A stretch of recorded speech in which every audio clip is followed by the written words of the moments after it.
So നമ്മൾ ഇന്ന് പഠിക്കാൻ പോകുന്നത് ഫൈലം ഓൺകോഫോറയാണ്. നമ്മൾ വെർമിക്കൾച്ചറും സെറിക്കൾച്ചറും പഠിക്കാനുണ്ട്. ഫൈലം കഴിഞ്ഞിട്ട് നമ്മൾ നോക്കുന്നതായിരിക്കും. Phylum Onychophora. സോ ടിപ്പിക്കൽ എക്സാമ്പിളാണ് പെരിപാറ്റസ്. സോ പെരിപാറ്റസ് എന്ന് പറയുന്നത് ഒരു living connecting link between arthropod and Annelida. ആർത്രോപോഡയുടെയും ക്യാരക്ടേഴ്സ് ഉണ്ട്, അവർക്ക് അനലിഡയുടെയും ക്യാരക്ടേഴ്സ് ഉണ്ട്.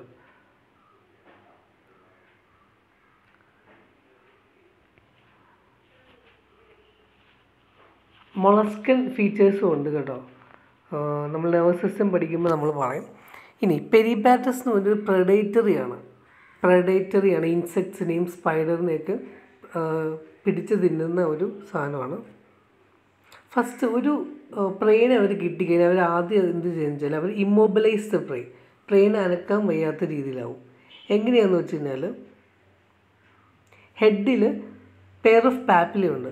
ആ പാപ്പിലയിൽ നിന്ന് ഒരു സാധനം സെക്രീറ്റ് ചെയ്യും. അപ്പം സെക്രീറ്റ് ചെയ്യുമ്പോഴത്തേക്കും പ്രേയ്ക്ക് അനങ്ങാൻ പറ്റില്ല. എന്നിട്ട് എന്ത് ചെയ്യും കഴിഞ്ഞാൽ അവരതിനെ തിന്നും. എന്നിട്ട് അവർ ഡൈജസ്റ്റ് എൻസൈംസിനെയൊക്കെ സെക്രീറ്റ് ചെയ്ത് അതിനെ ഡൈജസ്റ്റ് ചെയ്തെടുക്കും. ഓക്കെ, സോ അതാണ് പെരിപാറ്റസ് ചെയ്യുന്നത്. ഫസ്റ്റ് അതിന് പ്രേനെ ഇമ്മൊബിലൈസ് ചെയ്യും, എന്നിട്ടാണ് അതിനെ തിന്നുന്നത്. എന്നിട്ട് ഡൈജസ്റ്റ് എൻസൈംസൊക്കെ സെക്രീറ്റ് ചെയ്തിട്ട് അതിനെ ഡൈജസ്റ്റ് ചെയ്തെടുക്കും. പെരിപാറ്റസ് ഒരു നൊക്ടേണലാണ്, രാത്രിയിൽ വേട്ടയാടി പിടിക്കുന്ന ഒരു ജീവിയാണ്. എക്സ്റ്റേണൽ മോർഫോളജി നോക്കുവാണെങ്കിൽ അതൊരു വേം ലൈക്ക് ആനിമലാണ്. 2 to 15 സെൻറ്റിമീറ്റർ ഉണ്ട്. ബ്ലൂയിഷ്, ഗ്രീനിഷ്, പല കളറിൽ കാണുന്നുണ്ട്.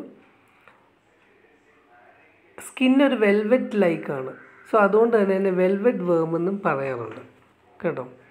പിന്നെ ബോഡി എന്ന് പറയുന്നത് അൺസെഗ്മെൻ്റ് ആണ്, ഖണ്ഡങ്ങളില്ല. അനിൽസ് പോലത്തെ സെഗ്മെൻറ്റഡ് അല്ല, അൺസെഗ്മെൻറ്റഡ് ആണ്. പക്ഷേ റിംഗ് ലൈക്ക് ആനുലേഷൻ സീൻ കാണുന്നുണ്ട്. പക്ഷേ സെഗ്മെൻറ്റേഷൻ അല്ല, ഒരു ആനുലസ് ലൈക്ക് കാണുന്നുണ്ട്. ബോഡി മൊത്തം ലെഗ്സ് ഉണ്ട്. ലെഗ്സ് ത്രൂ ഔട്ട് ദ ബോഡിയാണ്. പിന്നെ അവരുടെ തലയിലെ മുകളിൽ 1 പെയർ ഓഫ് പ്രീ ആൻറ്റിന ഉണ്ട്. അതുപോലെ തന്നെ 1 പെയർ ഓഫ് സിമ്പിൾ ഐസും ഉണ്ട്. കോമ്പൗണ്ട് അല്ല, സിമ്പിൾ ഐസും ഉണ്ട്. പിന്നെ ഹെഡിൽ തന്നെ 1 പെയർ ഓഫ് ഓറൽ പാപ്പിലയുണ്ട്. അതിനകത്ത് പ്രോമിനൻ്റ് ആയിട്ടുള്ള പ്രൊട്രൂബറൻസ് ഉണ്ട്. ഈ പ്രൊട്രൂബറൻസ് എന്താണെന്ന് വെച്ചാൽ ഇവരാണ് ദേ സെക്രീറ്റ് ജെല്ലി ലൈക്ക് സബ്സ്റ്റൻസ്. നമ്മൾ നേരത്തെ പറഞ്ഞല്ലോ, പ്രേനെ കിട്ടിക്കഴിഞ്ഞാൽ അവർ ഇമ്മൊബിലൈസ് ചെയ്യും ഫസ്റ്റ്. അപ്പം അത് എവിടെ കാണുന്ന ഹെഡിനുള്ള ഓറൽ പാപ്പിലയുടെ അവിടെ ഒരു സ്മോൾ പ്രൊട്രൂബറൻസ് ഉണ്ട്.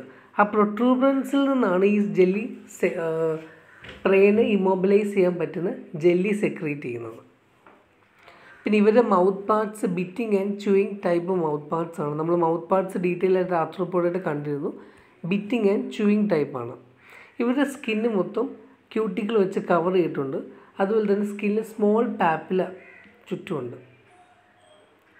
അതുകൊണ്ട് തന്നെ അതിനകത്തൊരു വെൽവെറ്റി അപ്പിയറൻസ് സ്കിന്നിനുണ്ട്.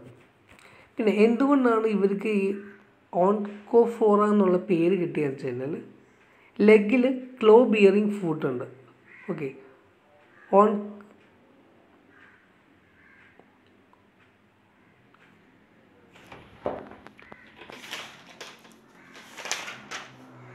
ഒണിക്കോ എന്ന് വെച്ച് കഴിഞ്ഞാൽ ക്ലോ എന്നാണ്. ഫോറ എന്ന് വെച്ചാൽ ബിയറിങ് ആണ്.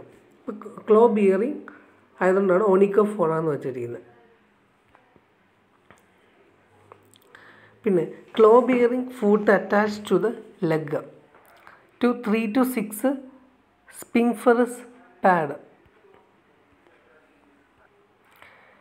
ഇനി ഈ ക്ലോ ഫൂട്ടുമായിട്ട് അറ്റാച്ച് ചെയ്തിരിക്കുന്നത് എങ്ങനെയാണ്? ഒരു സ്പിങ്ഫറസ് പാഡുമായിട്ടാണ് അറ്റാച്ച് ചെയ്തിരിക്കുന്നത്.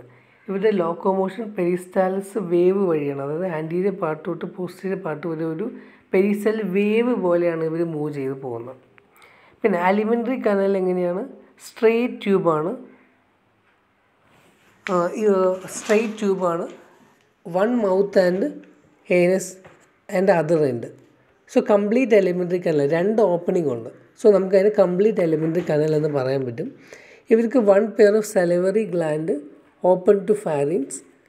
അതുപോലെ തന്നെ സെലൈവയിൽ protein digest enzyme, proteolytic enzymes ഉണ്ട്. A pair of salivary glands ഉണ്ട്. അത് ഫാരിങ്സിലേക്ക് ഓപ്പൺ ചെയ്യുന്നതാണ് പിന്നെ പ്രോട്ടിയോളിറ്റിക് എൻസൈംസ് സലൈവയിലുണ്ട്. പിന്നെ ഇവർ വേറെ പ്രത്യേകത എന്താണെന്ന് വെച്ചാൽ ഇവർക്ക് ഈ സ്റ്റൊമക്കും ഇൻറ്റസ്റ്റൈനും തമ്മിൽ ഡിസ്റ്റിങ്ഷൻ ഇല്ല. There is no distinction between stomach and intestine. പിന്നെ അടുത്തത് റെസ്പിറേറ്ററി സിസ്റ്റം. ട്രക്കിയൽ സിസ്റ്റമാണ് ഇൻസെക്ട്സിലെ പോലെ തന്നെ ട്രക്കിയൽ സിസ്റ്റമാണ്. പിന്നെ സർക്കുലേറ്ററി സിസ്റ്റം ഓപ്പൺ ടൈപ്പാണ്, തുറന്ന രക്തപര്യനമാണ്. അതായത് ഹീമോസീൽ ബ്ലഡ് വെസൽസിലായിട്ടൊന്നും അല്ല പോകുന്നത്, തുറന്ന രീതിയിലാണ് പോകുന്നത്. എക്സ്ക്രീറ്ററി സിസ്റ്റം നിഫ്രിഡിയ വഴിയാണ്, അതുപോലെ തന്നെ കോക്സൽ ഗ്ലാൻഡും വഴി കാണുന്നുണ്ട്. നെർവ് സിസ്റ്റം ഒരു യുണീക്കാണ്, അതായത് enlarged bilobed cerebral ganglion, bilobed ദ്വിതളം ഗാംഗ്ലിയോൺ എവിടെയാണ്? ഡോർസൽ സൈഡ് ഓഫ് ദ ഫാരിൻസിൻ്റെ ഡോർസൽ സൈഡിൽ എൻലാർജ്ഡ് ബൈലോബ്ഡ് സെറിബ്രൽ ഗാംഗ്ലിയോൺ ആയിട്ടാണ് നെർവ് സിസ്റ്റം കാണുന്നത്. പിന്നെ ഈ സർക്കംഫാരിഞ്ചിയൽ കമ്മീഷൻ, അതായത് ഈ ഫാരിഞ്ച് ചുറ്റും ഇങ്ങനെ ഒരു സർക്കംഫാരിഞ്ചിയൽ കമ്മീഷൻ ചുറ്റുമുണ്ട്. പിന്നെ അതുപോലെ തന്നെ 2 നെർവ് കോഡ്സ് കാണുന്നുണ്ട്. അപ്പോൾ ആക്ച്വലി ഈ type of nerve system usually മൊളസ്കയിലാണ് കാണുന്നത്. ഓക്കെ, മൊളസ്കയിൽ കാണുന്ന ഒരു ഫീച്ചറാണ് ഇങ്ങനെ ഈ ഒരു യുണീക്ക് ഫീച്ചർ എന്ന് പറയുന്നത്. പിന്നെ സെൻസ് ഓർഗൻസ് സിമ്പിൾ ഐസാണ്, പെയർ ഓഫ് ആൻറ്റിനയുണ്ട്, സ്കിന്ന് സോഫ്റ്റാണ്, കവർ ചെയ്ത് പാപ്പുലർ ഇത് സ്കിന്ന് മൊത്തം കവർ ചെയ്തിട്ടുണ്ട്. റീപ്രൊഡക്റ്റീവ് ഓർഗൻ പറയുകയാണെങ്കിൽ സെപ്പറേറ്റ് സെക്സ് ഓർഗൻസ് ആണ്, അത് മെയിൽ പെരിപാറ്റസും ഉണ്ട്, ഫീമെയിൽ പെരിപാറ്റസും ഉണ്ട്. പിന്നെ മെയിൽ പെയർ ഓഫ് ടെസ്റ്റസ് ഉണ്ട്, വാസ് എഫറൻസി ഉണ്ട്, വാസ് ഡിഫറൻസ് ഉണ്ട്. Vas deferens open to genital atria. Males sperms produce ചെയ്യും, ഫെർട്ടിലൈസേഷൻ ഇൻ്റേണലാണ്. ഫീമെയിൽസിൽ പെയർ ഓഫ് ഓവറി ഉണ്ട്, ഓവിഡക്റ്റ് ഉണ്ട്, ഓവിഡക്റ്റ് ഓപ്പൺ ടു യൂട്രസ്. ഇനി anterior side of genital ആട്രിയത്തിൽ സെമിലർ receptacles ഉണ്ട്. എന്തിനായിരിക്കും? സ്പേംസിനെ സ്റ്റോർ ചെയ്ത് വെക്കാൻ, കോപ്പുലേഷൻ കഴിഞ്ഞ് സ്പേംസിനെ സ്റ്റോർ ചെയ്യാൻ വേണ്ടിയിട്ട് സെമിലർ റിസെപ്റ്റക്കിൾസ് ഉണ്ട് ഇവിടെ ആൻറ്റീരിയർ സൈഡ് ഓഫ് ജെനിറ്റൽ ഏട്രിയത്തിൽ. ഫീമെയിൽസ് വിവിപാരസ് ആണ്, ചിലപ്പോൾ ഓവിപാരസ് ഉണ്ട്. ഓവിപാരസ് ആണെങ്കിൽ അവർ എഗ്ഗിൽ ഷെല്ലുണ്ടാവും. ഇനി നമ്മൾ നേരത്തെ പറഞ്ഞു ഇതൊരു കണക്റ്റീവ് ലിങ്കാണ്. ആനിലിഡയുടെ ഫീച്ചറുണ്ട്, ആർത്രോപോഡയുടെ ഫീച്ചറുണ്ട്. മൊളസ്കയുടെ ഒരു നെർവ് സിസ്റ്റം മൊളസ്ക ടൈപ്പുമാണ്. അപ്പം ഈ ആനിലിഡയും ആർത്രോപോഡയും കണക്റ്റീവ് ഫീച്ചേഴ്സ് എന്താണെന്ന് വെച്ചാൽ എക്സ്ക്രീറ്ററി ഡക്റ്റ് ഉണ്ട്, അതാണ് ആനിലിഡയുടെ ഫീച്ചർ. അതുപോലെ തന്നെ അൺജോയിൻറ്റഡ് ലെഗ്സ് ആണ്, പാരാപോഡിയ പോലത്തെ അൺജോയിൻറ്റഡ് ലെഗാണ്. ആർത്രോപോഡ ഫീച്ചർ എന്ന് വെച്ചാൽ ആൻറ്റിന ഉണ്ട്, പ്രസൻ്റ് ആണ്. അതുപോലെ തന്നെ ട്രക്കിയൽ റെസ്പിറേഷനാണ്, ഇൻസെക്ട്സിലെ ട്രക്കിയൽ റെസ്പിറേഷന് ഉണ്ട്. പിന്നെ ഈ ഒനിക്കോഫോറിന് ആക്ച്വലി ഏർലിയർ നമ്മൾ സബ് ഫൈലമായിട്ടാണ് കൺസിഡർ ചെയ്തിരിക്കുന്നത്. പക്ഷേ ഇപ്പോൾ അതിനെ റേസ് ചെയ്ത് ഒരു ഫൈലം രീതിയിൽ അതിനെ കൊണ്ടുവന്നിട്ടുണ്ട്. ഓക്കെ, അപ്പോൾ ഇത്രയാണ്. നമുക്ക് സെറികൾച്ചറും കൂടെ കഴിയുമ്പോൾ ആ ഒരു ആർത്രോപോഡ് തീരുള്ളൂ. നമ്മൾ ഉടനെ എടുക്കുന്നതായിരിക്കും. സോ നന്നായിട്ട് പഠിക്കുക എല്ലാവരും.